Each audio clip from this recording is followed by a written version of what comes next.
Haleluya, puji nama Tuhan. Shalom. Puji nama Tuhan. Saudara suka cita, amin? Mari kita tetap bangkit berdiri, kita memuji Tuhan, kita berkata bahwa Tuhan yang luar biasa dalam hidupku, senantiasa membawa kita semakin dekat dengan Tuhan, amin. Saudara, kita sudah lewat setengah tahun. Setengah tahun kedua ini menentukan kita. Dan Tuhan mau bawa kita semakin dekat melekat kepada Tuhan, amin. Karena 2023 akan diakhiri dan kemenangan. Tapi tergantung bagaimana kita semakin dekat, semakin melekat, atau jauh dari Tuhan. Itu menentukan, amin. Saudara ingin diberkati lebih lagi, amin. Saudara ingin rencana Tuhan terjadi dalam hidup kita, amin. Bawa hidup kita semakin melekat kepada Tuhan. Yakin dan percaya, amin. Karena sekedar percaya, maaf, iblis pun percaya. Tapi kita harus percaya dan mengakuinya dalam kehidupan kita. Dimanapun kita hidup, berada, firman Tuhan hidup dalam hidup kita. Amin. Haleluya. Terima kasih Tuhan, terima kasih. Terima kasih Bapa. Terima kasih Yesus. Terima kasih Tuhan. Siapkan hatimu untuk kebenaran firman Tuhan. Terlalu banyak yang Tuhan beri. Terlalu banyak yang Tuhan berikan dalam kehidupan kita. Sadari sekali lagi Tuhan, terlalu banyak yang Kau berikan dalam kehidupan kami Tuhan. Haleluya Yesus. Siapkan hatimu. Terima kasih Tuhan, terima kasih. Terima kasih Yesus. Terlalu banyak, mari jemaat Tuhan, yang Tuhan telah beri, takkan mungkin kami balas Tuhan. Takkan mungkin ku balas dari apa yang ku miliki.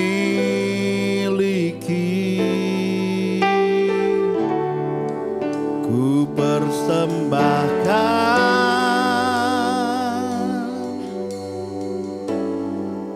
seluruh hidupku, dan ku tetap cinta, biar ku tetap setia untuk selama-lamanya. Mari sekali lagi katakan, terlalu banyak Tuhan. Pertama sekali kami ingin mengatakan terima kasih dan syukur kami Tuhan, khususnya buat kesehatan, untuk usia, untuk keluarga, untuk ekonomi. Kami boleh menikmati kehidupan bersama Tuhan. Dan Engkau juga yang mengantar kami ke tempat ini. Kami sudah siap Tuhan, pikiran, jiwa, dan roh kami. Dan biarlah Roh Kudus yang menuntun firman Bapa untuk kami pahami dan kami mengerti. Dan doa ini kami alaskan di dalam nama Bapa, Putra dan Roh Kudus, di dalam nama Tuhan Yesus Kristus. Amin. Silahkan duduk. Selamat hari Minggu, selamat beribadah. Saudara, satu hari saya lagi duduk-duduk di teras rumah. Saya melihat banyak sekali serangga terbang di sekitar lampu. Dan saya lihat seekor cicak begitu tangkas menangkap serangga demi serangga. Dan saya berpikir, hebat juga ya, saya mesti belajar dari cicak ini. Dia jalan terbalik, ya kan? Sedangkan serangga-serangga itu bersayap bisa terbang. Tapi dia mampu menangkapnya. Dia nggak pernah mengeluh tentang keadaannya. Hari itu saya belajar dari seekor cicak. Dan kemudian saya menemukan laba-laba. Ada jaringnya, saudara. Laba-laba itu binatang paling cerdas. Dia nggak berburu mangsa kok. Dia duduk di pojok jaring. Semut kena, laron kena, semua kena. Ini perlunya manusia belajar untuk membentuk jaringan yang kuat. Anda nggak perlu terlalu repot hidup, saudara.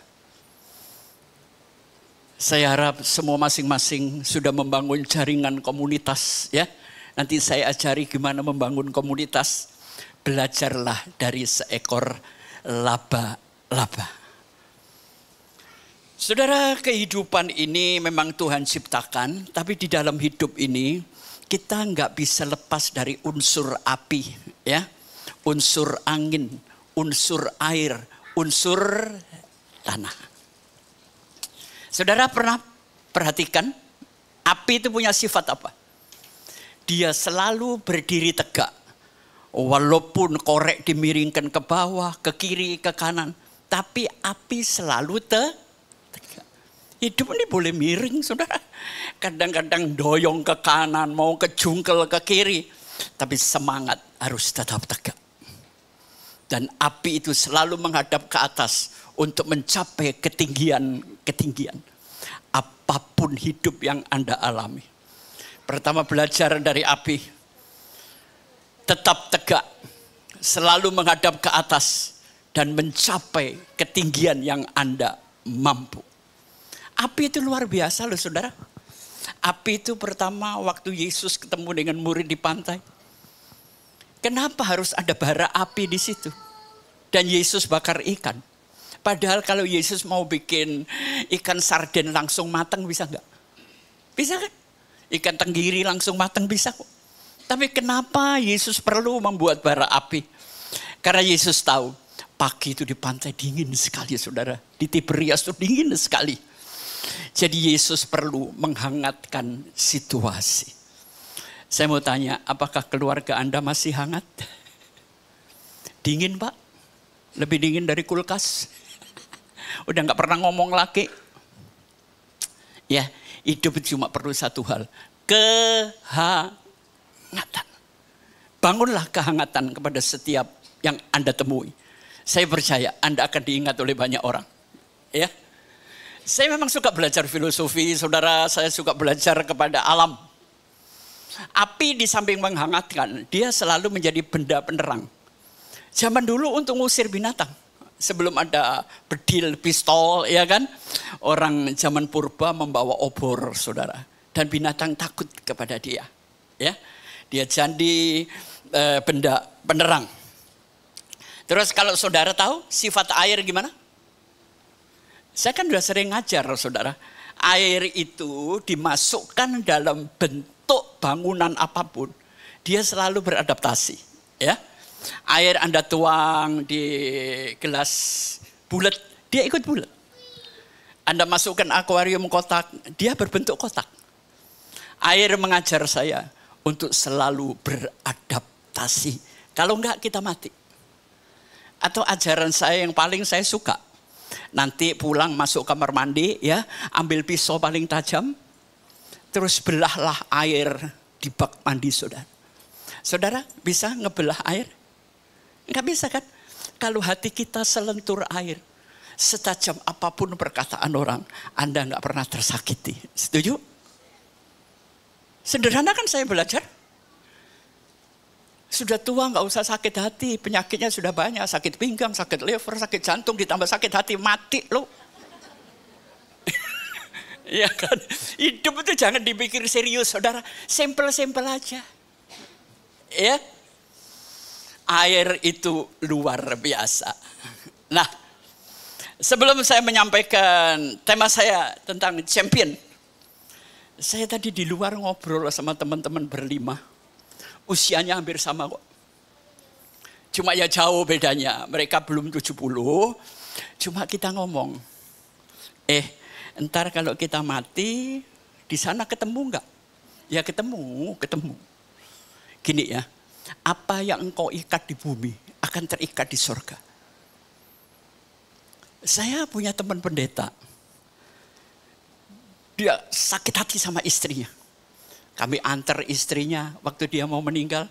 Dia rasanya tetap enggak mau memaafkan. Jadi saya ingat ayat itu. Apa yang kau ikat di bumi akan terikat di surga. Jadi kalau dia tidak bisa memaafkan, mati dalam kebencian, sampai akhirat dia ketemu istrinya, dia tetap dendam, saudara. Ya, hati-hati, lepaskan semuanya. Ya. Terus saya ngomong, kita nanti saling kenal nggak Bapak Ibu? Ya kenal lah, Abraham sama Lazarus beda cukup panjang, kenal kok. Terus nanti kalau kita ketemu ngomong apa? Saya paling nanya sama Kokian. Kokian tadi berangkat dari mana? Oh Darmais Pak Peggy. Iya kan? Kita nanti punya halte keberangkatan ada. Saya nggak tahu. Cuma saya berdoa biarlah halte saya terakhir adalah rumah saya sendiri. Saya mau berbagi pikiran, ya. Nggak usah komplain, mau protes boleh, tapi nanti ngobrolnya ya. Gini. Ini memang berat pemikirannya, saudara. Saya jarang ya bisa ketemu anak setiap hari. Kemarin saya besuk Pak Joni Miliangan. Dia dulu pengurus rem. Stroke 5 tahun, saudara. Saya salut sama istri-istri yang merawat suaminya stroke. Itu wanita hebat. Karena stroke itu di samping menderita sakit, menghancurkan perekonomian. Bener kan? Hancur loh Bu. Gimana seorang istri? Tapi dia tetap tersenyum. Namanya Ibu Sisil. Saya tadi diskusi dan saya cerita, saya sudah 2-3 kali ngobrol sama anak saya begini. Saya minta kalau saya nanti pulang, sakitnya nggak usah lama-lama. Tapi kan jadilah kehendakmu. Nanti kalau papa sudah sakit nak ya. Kalau memang penyakit itu tidak membawa papa untuk sembuh total. Nggak usah dibawa ke dokter. Papa siap untuk merangkul kenyataan. Terus anak-anak saya mulai serius. Terus gimana Pak? Biarin aja. Saya siap dengan segala kesakitan untuk menghadapi penjemputan. Kalau toh ini harta papa ini aset-aset dijual. Bisa kok ngongkosin. Tapi ujungnya mati kan? Daripada gitu, mending papa sudah dikubur, ini dibagi rata aja nak. Lumayan kok. Lumayan gede. Ya. Loh papa minta begitu? Iya. Sekarang papa 77. Tahun depan 78. Terus kalau papa sembuh, terus mau apa? Pertanyaannya mau apa? Saya bukan mengecilkan Tuhan. Tapi ada yang berdebat, kan ada asuransi Pak, ada BPJS. Saya dua-duanya nggak punya. Nggak punya Bu. Bisa kok saya bayar? Bisa. Enggak, saya nggak mau. Tuhan yang memberi, Tuhan yang mengambil. Dia tidak pernah salah tanggal untuk ngejemput Pengki Andu. Amin. Keluar 2-3 M, ujungnya juga mati. Udah. Jangan sampai kita mati miskin Pak. Lahir miskin Tuhan nggak marah. Tapi kalau Anda mati miskin, Tuhan marah. Karena sudah dikasih waktu. Kenapa nggak kerja sungguh-sungguh? Bener? Ya, ya. Tapi ini kan tadi cuma cerita-cerita. Saudara, Rudi Hartono itu satu komplek SMA-nya sama saya. Cuma dia di bawah saya 2 tahun. Dia pernah kena jantung koroner semuanya. Akhir-akhir ini beberapa kali saya ketemu karena ada sedikit bisnis sama dia. Jadi ternyata olahragawan yang begitu hebat kena jantung koroner, saudara. Saya olahraganya cuma jalan-jalan aja ya. Jalan-jalan, ada cewek cakep ya dilihat. Sehat kok, Bu. Emang saya salah ngelihat ada orang perempuan cakep lewat, apa mesti tutup mata gini, dalam nama Yesus. Edan kali. Enggak usah munafik, saudara. Ya. Jadi, apa ya? Hati yang bahagia adalah obat. Hidup ini bukan soal panjangnya usia, tapi bagaimana Anda mengisi hidup Anda. Dan sebelum kita membaca ayat, apa artinya seorang champion? Saya tidak mengajar Anda bagaimana menjadi seorang champion. Saya bukan champion, saudara. Tapi saya mempelajari teman-teman saya yang hebat-hebat ini.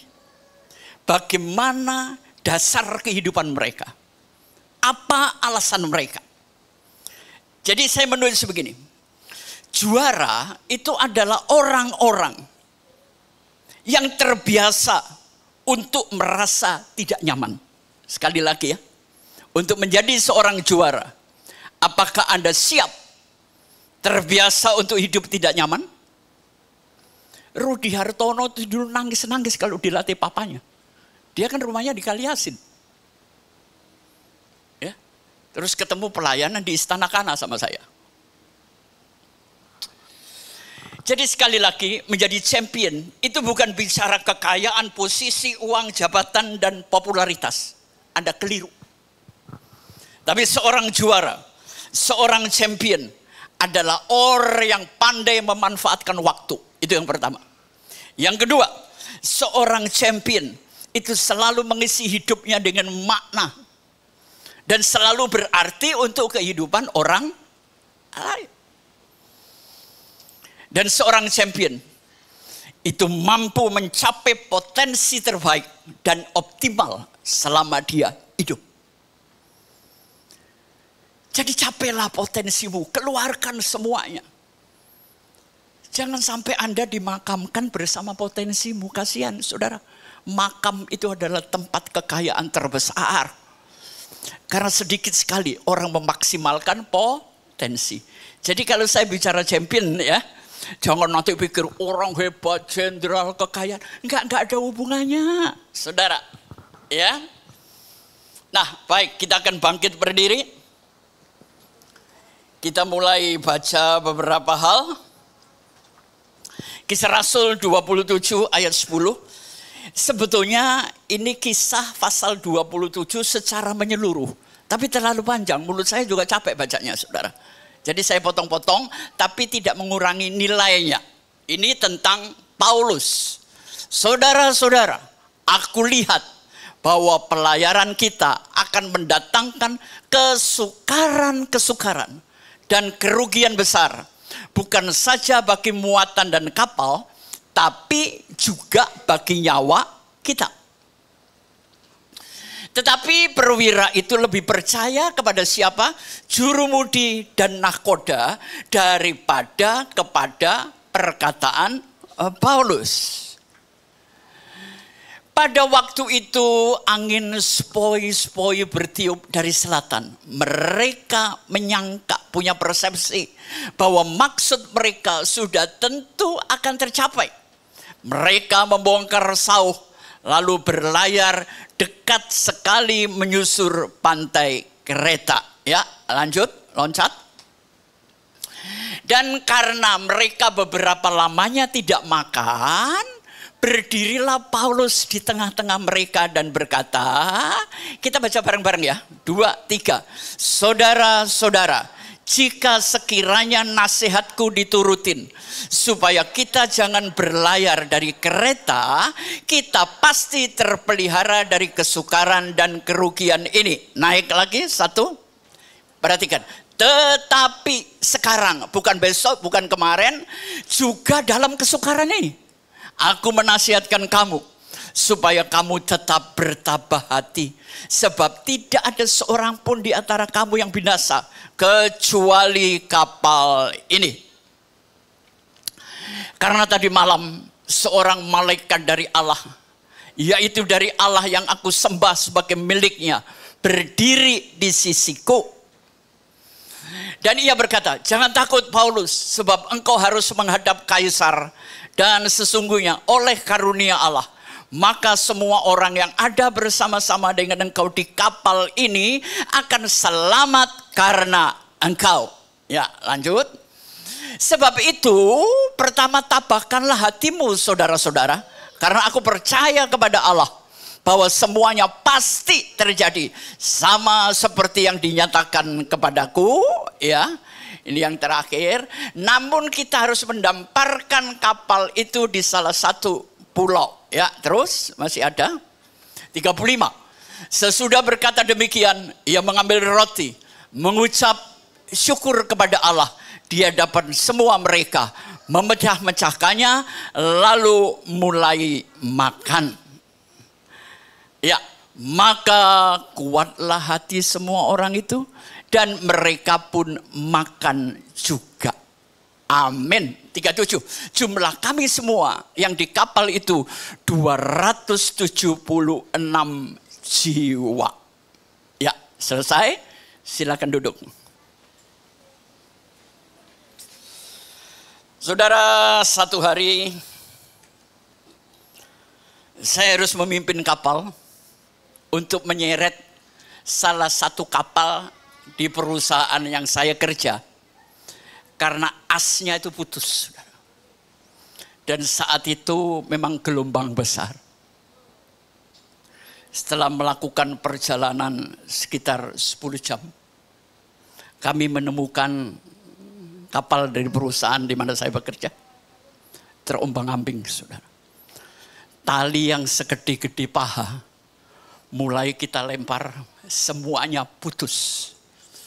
Dan terakhir, kami cuma punya rantai gede, rantai jangkar, saudara. Dan ini kejadian jam 11 malam. Itu pun untuk narik, putus, saudara. Dan kapal ini sudah hampir tenggelam. Bawa penumpang kira-kira berapa ya saat itu, cukup banyak, saudara. Saya setelah peristiwa itu sulit tidur. Karena trauma dengan peristiwa. Teriakan-teriakan mereka yang mau tenggelam, saudara. Saya cuma mau kisahkan yang akhirnya kami selamatkan adalah seorang komandan kepala kamar mesin. Orang Bugis. Namanya Chongha. Masih ingat saya. Terakhir, mereka masuk ke dalam laut sebelum disedot oleh kapal tenggelam. 2 rakit, saudara, yang kayak papan. Yang satu kepala kamar mesin sama seorang penumpang, orang Makassar, bawa bayi, saudara. Dan yang satunya 2 perwira dek, ya kita kenal semua. Kami ikuti. Kami sulit menjangkau mereka. Tapi karena gelombang terlalu gede, daripada 4 orang itu mati, mereka bersedia memutuskan tali pengikat. Dan mereka salaman perpisahan. Tapi sebelum itu terjadi, bayi ini meninggal, saudara. Dan ibu itu menenggelamkan putrinya sendiri ke dalam laut. Dan perwira yang 2 itu nggak ketemu, saudara. Jadi tinggal 1 orang yang terselamatkan oleh misi kami. Saya panggil Bas Chongha, ya. Mengerikan, sangat mengerikan. Saya hampir 2 minggu nggak bisa tidur, saudara. Teriakan mereka apa yang saya lihat. Tapi namanya tugas harus saya jalankan, ya. Jadi saya punya pengalaman petualangan yang mengerikan di dunia pekerjaan saya. Sama dengan cerita Paulus.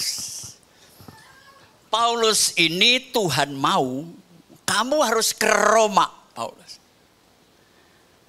Cari kapal nggak dapat. Ini ceritanya saudara, kisahnya. Akhirnya Paulus bersama tahanan lain yang jumlahnya tadi 276. Ini kapal tahanan, saudara. Menemukan kapal dan berangkat. Tapi perhatikan, sebelum berangkat, Paulus berkata kepada kapten, saudara-saudara, aku lihat bahwa pelayaran kita akan mendatangkan kesukaran dan kerugian besar. Bukan saja bagi muatan dan kapal, tapi juga bagi nyawa kita. Ayat 11, naikin lagi Yohana. Tetapi kapten itu lebih percaya kepada perwiranya, lebih percaya kepada jurumudi dan nakoda daripada kepada perkataan Paulus. Satu lagi, ini satu rangkaian.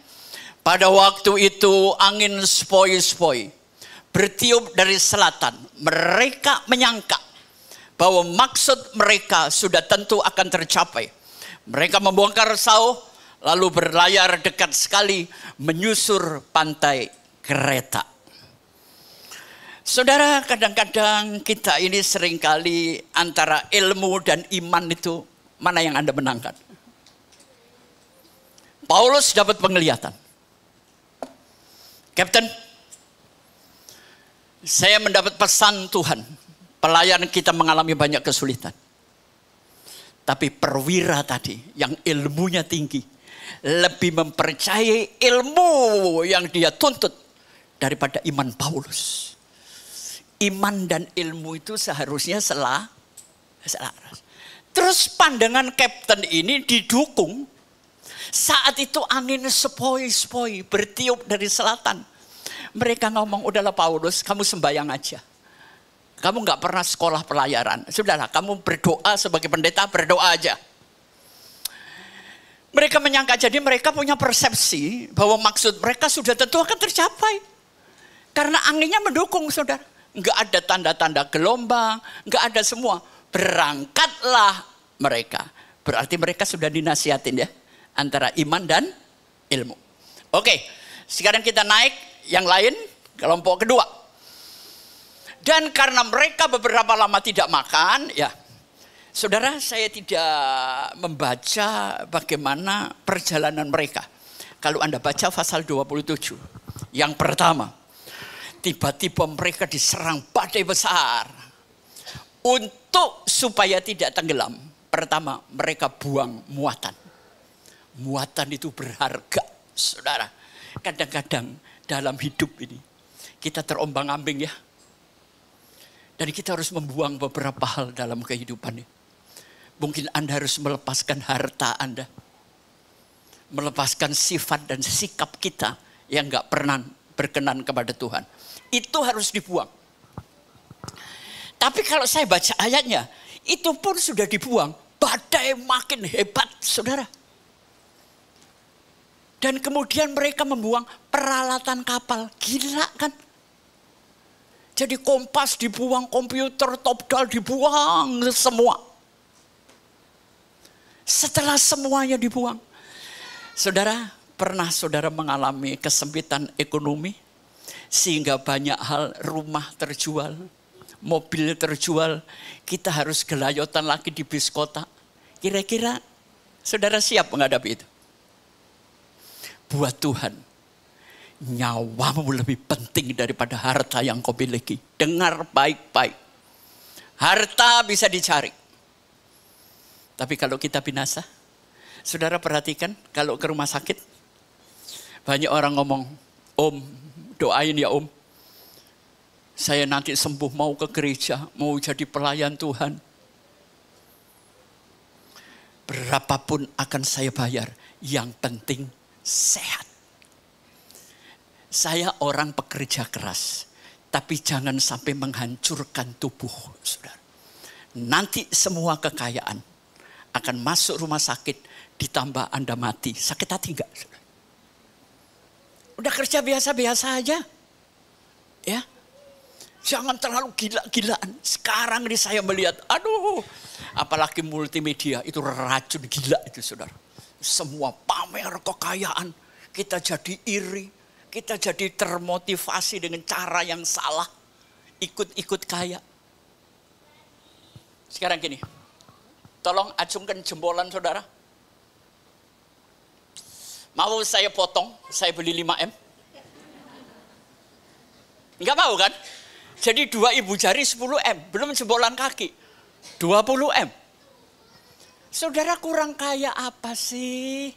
Ngucap syukur, saudara. Amin. Ya. Walaupun suamimu jelek, ngucap syukur. Masih mending punya suami daripada enggak punya.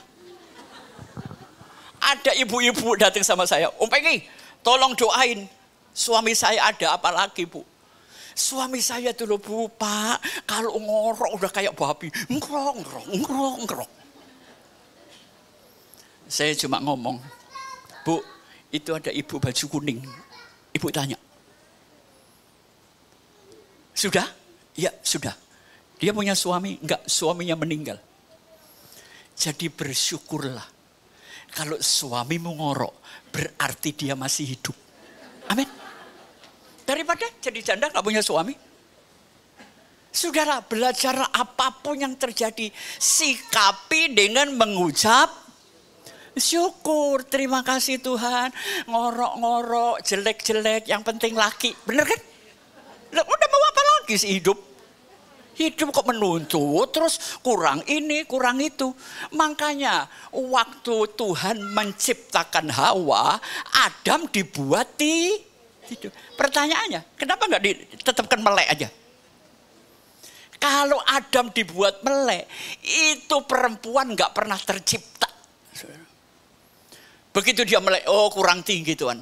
Oh keitemen, oh kurang langsing. Kapan jadinya perempuan, saudara? Makanya kalau sudah punya pasangan itu merem, saudara, amin. Meremlah sudah.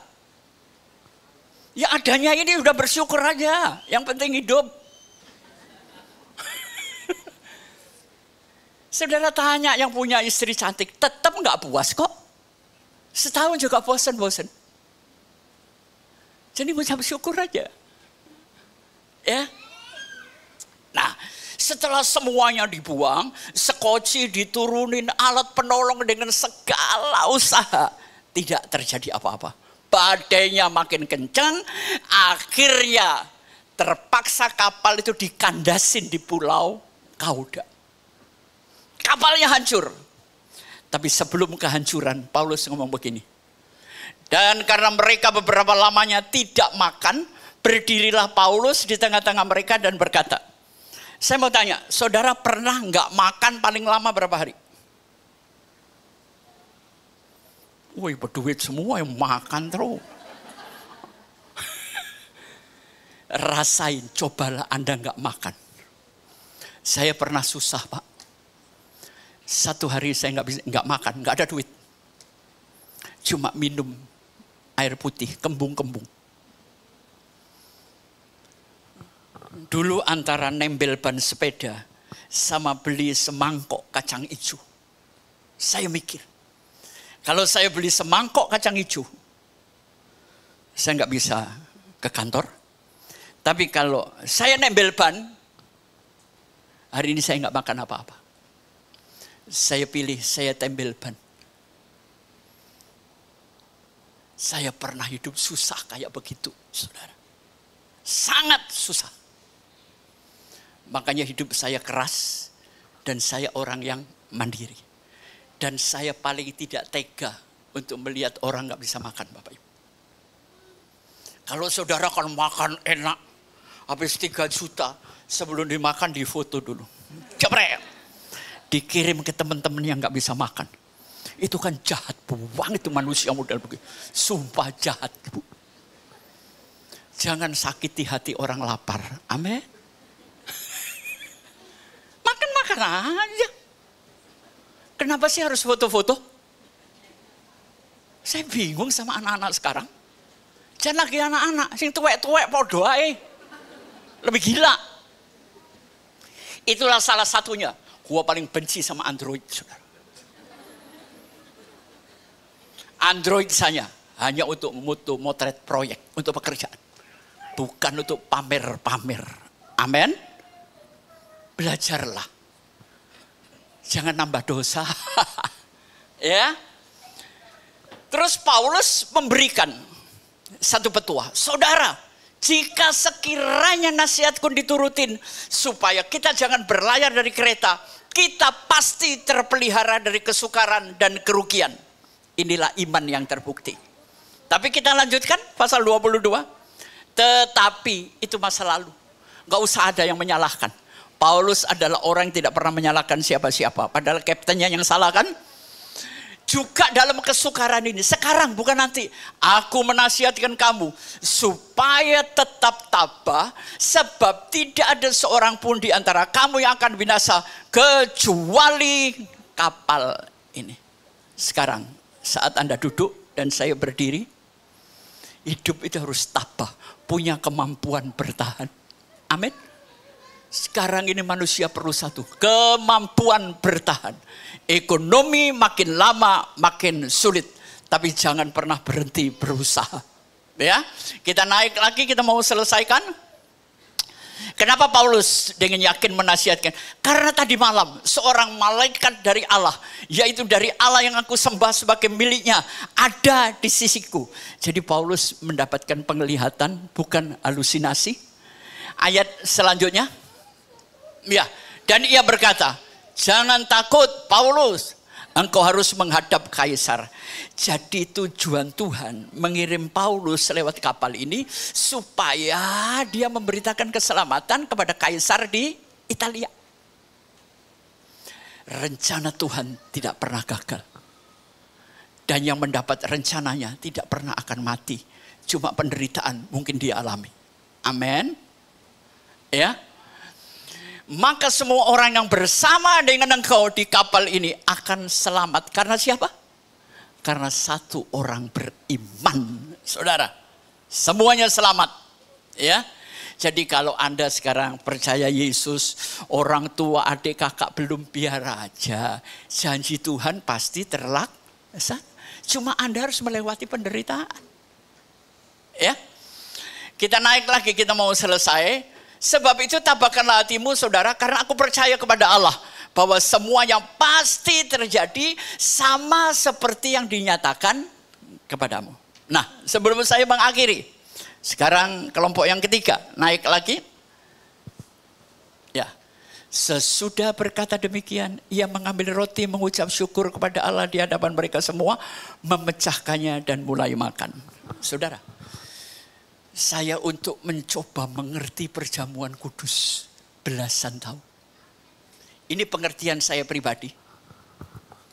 Saya mau tanya, waktu saudara menerima perjamuan kudus, apa yang Anda pikirkan?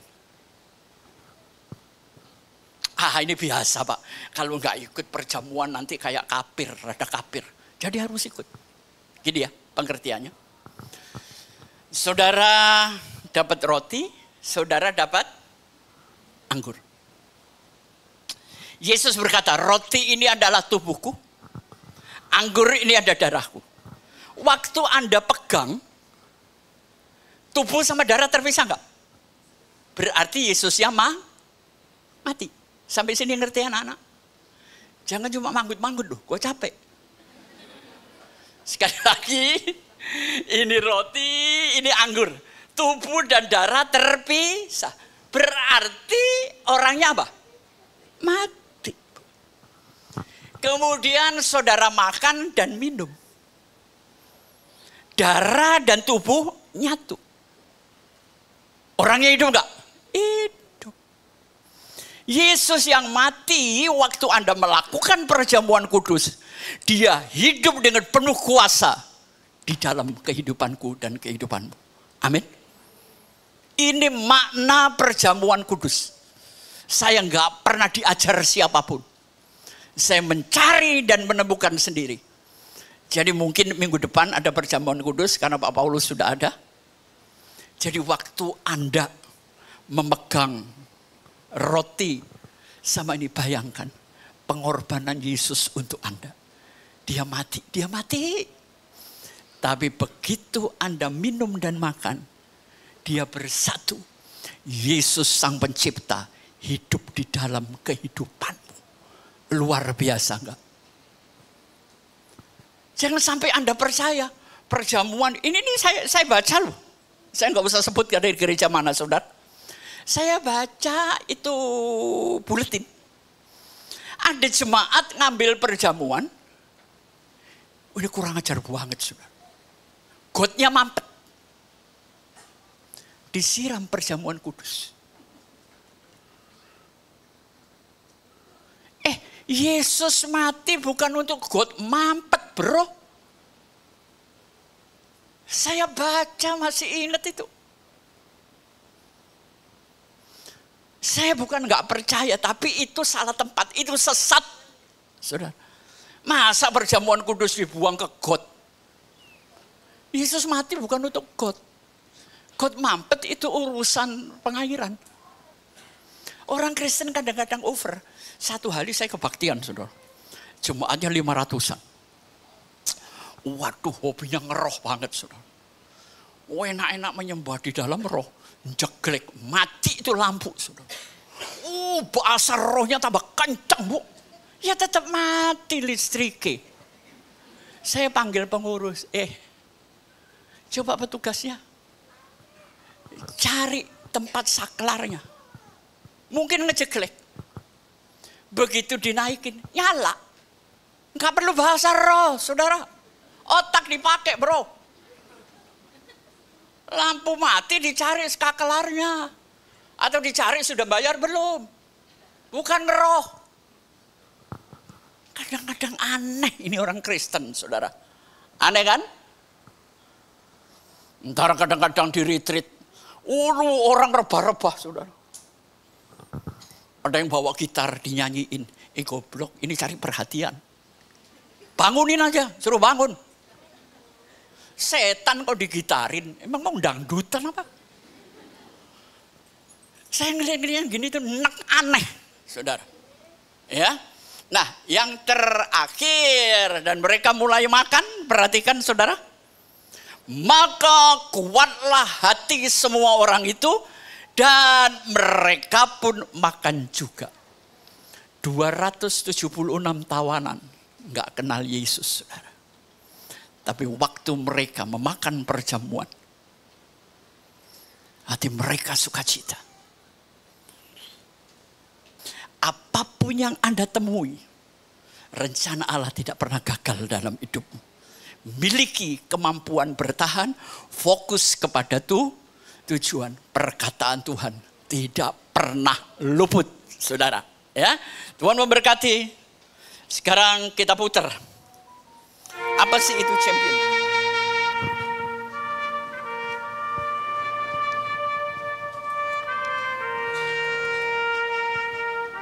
Jadi champion itu bukan karena Anda kaya, Anda hebat. Enggak, saudara.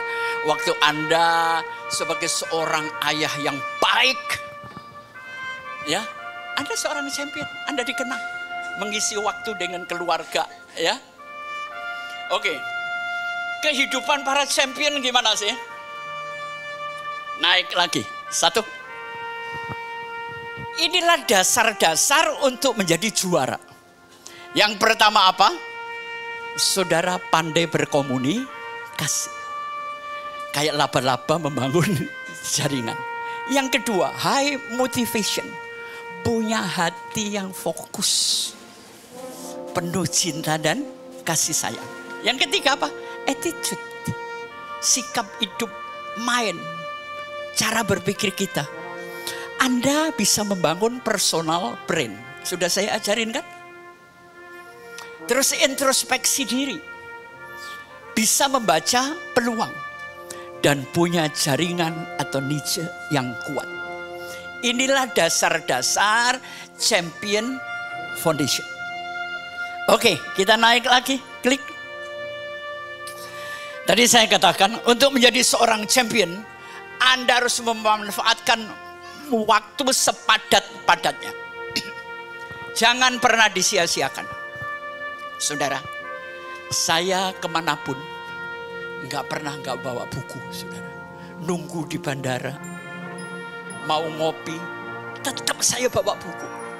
Saya tidak mau waktu saya sia-sia. Yang kedua, hidup Anda diisi oleh apa? Hal-hal positif atau negatif? Yang ketiga, dalam hidup Anda, manfaat Anda bagi sesama apa? Ya, manfaat Anda bagi keluarga apa? Dan yang keempat, hidup cuma sekali. Capailah potensi yang maksimal. Ini dasar-dasar seorang champion. Oke, kita naik lagi. Kenapa mereka melakukan itu? Mereka punya alasan. Hidup hanya satu kali, bro. Nanti penyesalan loh. Ya. Yang kedua, menciptakan warisan berharga. Saya ingin jadi juara supaya anak-anak tidak dipermalukan. Papaku orang hebat. Ini kesaksian ya. Anak saya nomor 2 punya anak laki-laki 1. Dia di gerejanya ini siapa? Philip Mantova. Saya cuma kenal dengan mertuanya Philip Mantova sama Pak Alek karena satu angkatan. Itu retreat regional, saudara. Hebat menggerejanya. Jadi anak SD, SMP, SMA dari seluruh Jawa Timur sampai NTT, Papua terbang semua ke tempat retreat. Nggak tahu gimana, Philip Mantova ini ngobrol sama cucu saya. Philip Mantova ngomong begini, opamu itu famous. Terus ikut saya, masa opa famous? Loh iya, soalnya aku ke rumahmu cuma pakai celana pendek, sandal jepit. Saya nggak kenal loh sama Philip Mantova. Saya cuma kenal mertuanya. Jadi menciptakan warisan berharga. Yang ketiga, hidup itu harus punya bukti pencapaian hidup Anda apa. Ya, mungkin dengan gelar S2 salah satunya. Mungkin ekonomi Anda hebat. Ada sesuatu yang Anda capai. Hidup cuma sekali.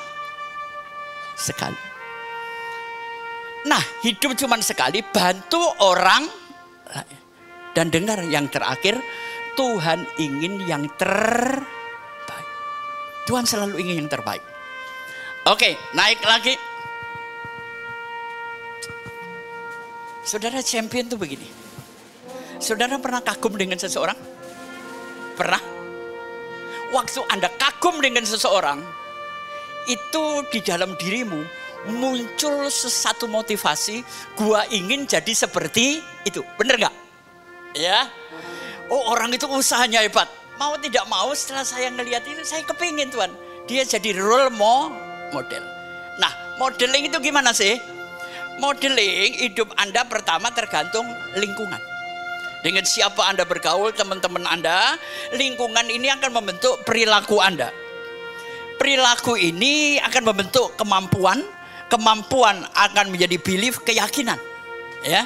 Setelah keyakinan, Anda punya nilai yang baik, Anda punya identitas, dan Anda punya hubungan dengan Tuhan dengan baik. Itu jalannya modeling, saudara. Oke, kita naik lagi. Saudara, membangun merek itu gampang. Saudara ingin dikenal sebagai apa dan siapa?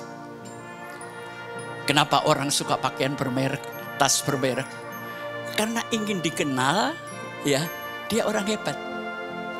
Tasnya dilelang satu lemari, satu tas masih bisa berharga 600 juta. Bangga kan? Tapi bangunlah brand yang baik. Seperti apa Anda ingin dikenal orang, caranya di puncaknya Anda harus sadar. Anda mau jadi apa dulu? Jadilah orang baik. Ya, punya ilmu yang hebat. Kedua, kualitas hidup Anda gimana? Terus persepsi. Ya, saudara nanti umur 60 ingin dipandang sebagai apa? Ya, umur 70 ingin dipandang sebagai apa? Itu kalau masih hidup loh, kalau masih hidup. Ya. Jadi semua tetapkan tujuan.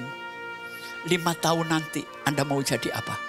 Walaupun umurmu sekarang 60 Bapak Ibu. Ya. Oke, kita mau selesaikan, kita naik lagi. Ini nih.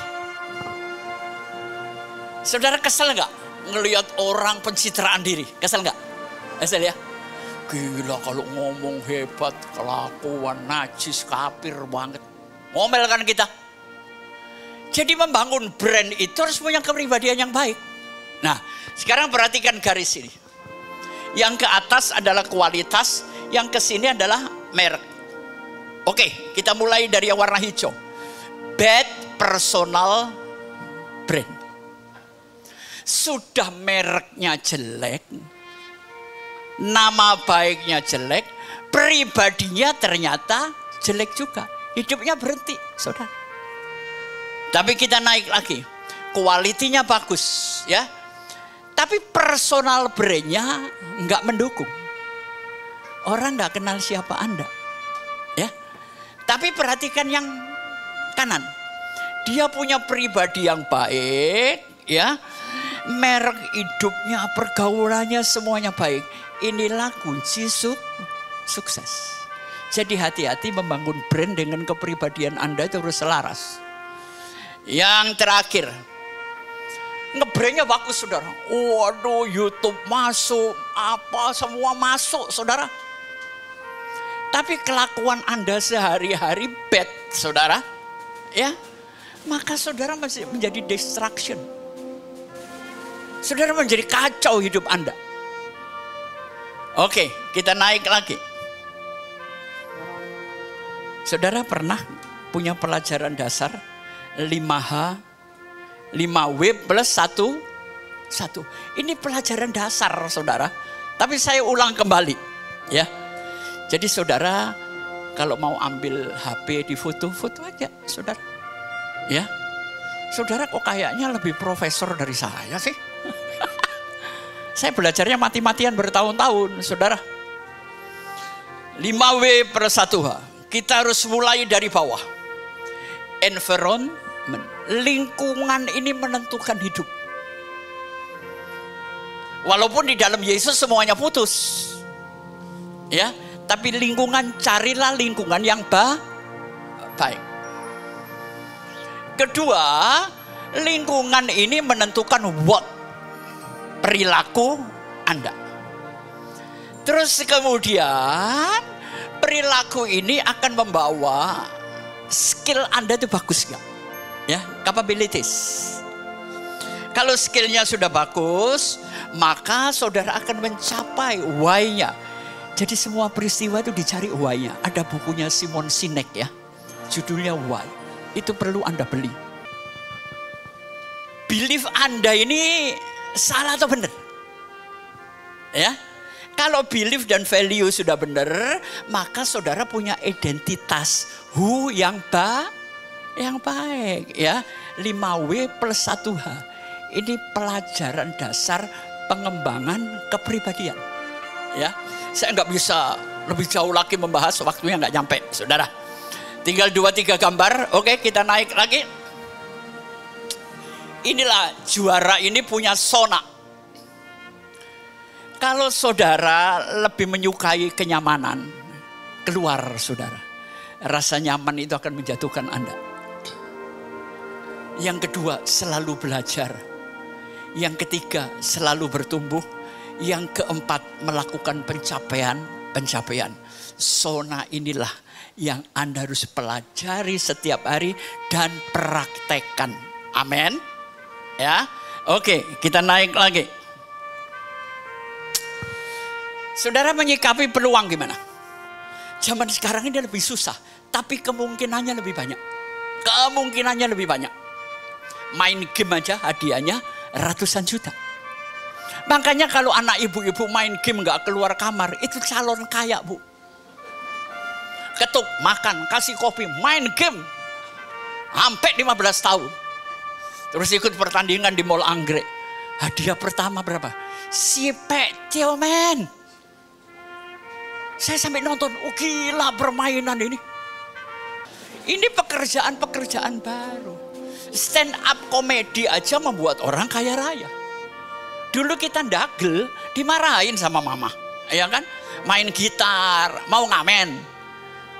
Coba kalau sekarang Anda jadi slang, dewa, kaya raya enggak? Dunia sudah berubah, ibu-ibu jangan kuno-kuno, amin. Biarin anakmu berkembang, ya. Kita banyak nggak tahu kok pekerjaan sekarang, ya. Nah, menyikapi peluang itu apa? Ada 3 manusia, ignorer. Ini orang yang males maju. Nonton aja, oh gila dia hebat ya, tambah lama tambah kaya. Tapi dia tetap miskin, ngapain? Nonton orang kaya-kaya. Jangan saudara, samperin dia, tanya, lu kok bisa kaya gimana? Bagi-bagi dong ilmunya, bagi-bagi proyeknya, amin. Gitu. Kemudian watcher. Ini banyak orang yang wait and see. Ini kebanyakan follower. Nunggu. Kalau dia jadi, gua ikut. Kalau nggak jadi, ini orang nggak pernah berani ambil risiko, Bu. Susah untuk maju. Ya. Saya itu kerja banyak. Uang saya jatuh, uang nyangkut, nggak dibayar. Banyak. Itu belajar semuanya. Ya. Yang terakhir apa? Maker. Inilah orang yang memanfaatkan peluang yang ada. Jadilah playmaker, saudara. Kita naik lagi, mau selesai.